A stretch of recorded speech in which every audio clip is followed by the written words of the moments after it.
عنہ سے روایت ہے کہ ایک مرتبہ ہم نبی کریم صلی اللہ تعالی علیہ وسلم کے ساتھ سفر کر رہے تھے۔ آرام کی غرض سے حضور صلی اللہ تعالی علیہ وسلم ایک کھجور کے سائے میں بیٹھے تو اچانک ایک کالا سانپ آپ صلی اللہ تعالی علیہ وسلم کے پاس پہنچ کر اپنا منہ آپ صلی اللہ تعالی علیہ وسلم کے کان کے قریب لے گیا۔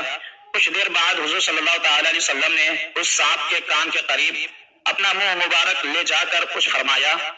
اس کے بعد وہ سانپ ایسے غائب ہوا جیسے اس کو زمین نگل گئی ہو۔ ہم نے عرض کی یا رسول اللہ صلی اللہ تعالی علیہ وسلم، ہم اس سانپ کو آپ صلی اللہ تعالی علیہ وسلم کے قریب دیکھ کر ڈر گئے تھے۔ آپ صلی اللہ تعالی علیہ وسلم نے فرمایا کہ وہ جانور نہیں بلکہ جن تھا، فلاں صورت کی چند آیات بھول گیا تھا، انہی آیات کی تحقیق کے لیے جنات نے اسے بھیجا تھا، تم لوگ موجود تھے اس لیے وہ سانپ کی شکل میں آیا۔ اس کے بعد حضور صلی اللہ تعالی علیہ وسلم ایک گاؤں میں پہنچے تو وہاں کے لوگوں نے عرض کی یا رسول اللہ صلی اللہ تعالی علیہ وسلم، اس گاؤں کی ایک خوبصورت عورت پر ایک جن عاشق ہو گیا ہے، اس نے اسے اتنا پریشان کر رکھا ہے کہ وہ نہ کھاتی ہے نہ پیتی ہے، بس مرنے کے قریب ہے۔ حضرت جابر رضی اللہ تعالیٰ عنہ فرماتے ہیں کہ اس عورت کو میں نے بھی دیکھا، وہ ایسی تھی جیسے چاند کا ٹکڑا۔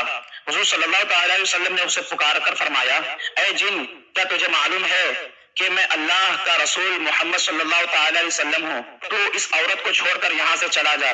یہ سنتے ہی وہ عورت صحت یاب ہو گئی اور ہوش میں آنے پر اپنا منہ ہم سب سے چھپانے لگی۔